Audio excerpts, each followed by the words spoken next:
Hello, welcome to the National Real Estate Post. Frank Garay here. I have with me today Tom Hutchins from Angel Oak, and he's going to enlighten us on some stuff. Tom, before you chime in, I just wanted to bring up first why we're even having this conversation. And I'd let you know that I had seen an article on Mortgage Orb, and it was about non-QM and how it's doing so well. And they were asking a particular gentleman a few questions. And the one question that kind of stood out to me was, do you think non-QM lenders will expand their credit box? And if so, by how much? And so that's why I wanted to get you on the call here to talk about that, because there's been a lot going on with subprime in the past 4.5 years. 4.5 years ago, it was, oh my gosh, I don't want to have anything to do with it. Now that has changed dramatically. What's your thoughts on expanding the credit box, with non-QM?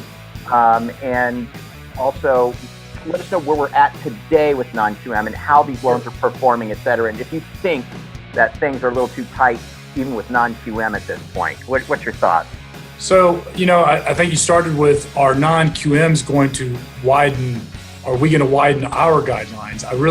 I think really what's happening is that the industry is recognizing that non-QM loans are good loans and that they perform. And really it's just more people are participating. So we are bringing products and programs that expand the credit box. We're not going to need to expand it any further. We're very comfortable in the box that we're in, and we believe there's lots and lots of opportunities there.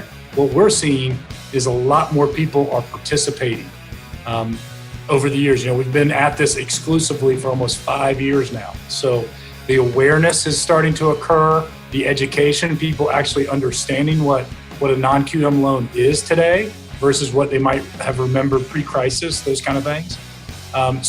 So really, non-QM is right where it needs to be at the right time to help originators. You've got a slide that I'm going to put up on the screen right now that I think is really informative for everybody that's watching, and it kind of speaks to the volume and the performance of the products. Go over that slide with us real quick. Yeah. So yeah, this quote from Fitch is right on. They went and once.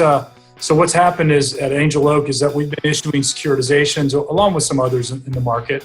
And when they're rated, the performance of the underlying loans then becomes public data. And so Fitch put out a report that they've looked at 11,000 non-QM loans that have recent origination. And out of those 11,000, there have been a total of 8 foreclosures. So, the proof is in the pudding. We've been saying all along that we're going to originate responsible non-QM loans, and I think we're showing that that's what we're doing. So that's an insanely low number of foreclosures, 8 out of 11,000 transactions, and that's only 11,000 transactions. Obviously there's been a lot more transactions than that. That's a pretty good snapshot as to what's going on. But your feeling though is that because clearly 11,000 transactions, 8 foreclosures, one would think, maybe we can expand the credit box a little bit. Maybe we are a little bit too tight. But your thought on that is not so much that, it's just, maybe we just need to get more people to jump into this credit box. Without a doubt. That's right on, Frank. It's not that the box needs to expand. The expanded box is there. That's what we do. Not non-QM loans expand the box, expand it responsibly. Just more people, more originators need to really get to know these loans, get to know these products and programs so that they can capture more loans. That's really all it is. We've said all along that, I think the NBA even came out in the fourth quarter of last year and said non-QM business is going to double in 2018. We think it's going to more than double, actually, just because of everything that's happening in the market. I think you had mentioned this before we did this interview, and I think you're right. I think with the overall loan volume really dipping so much in the prime world, right, and the Govy world, that it's really more and more lenders, companies, and individuals, they're basically being forced to jump into the non-QM arena. Wouldn't you agree? Well, no, you just, as an originator, you just can't afford to lose loans.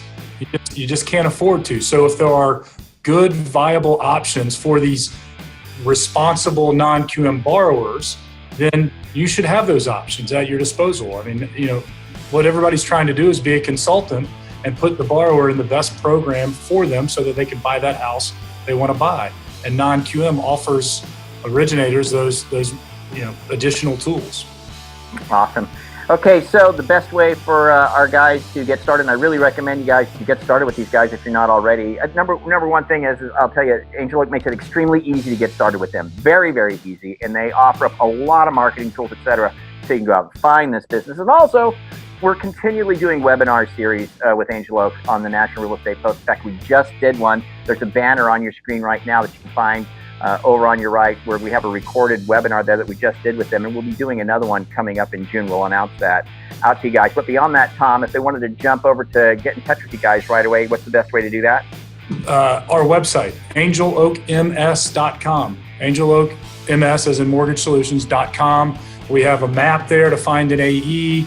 We have Quick Quote where you can go on and just put in a little scenario, answer a few questions. I've shown a lot of your viewers that Quick Quote in the past, and really start there, and then somebody at Angel Oak will get back in touch with you as soon as possible.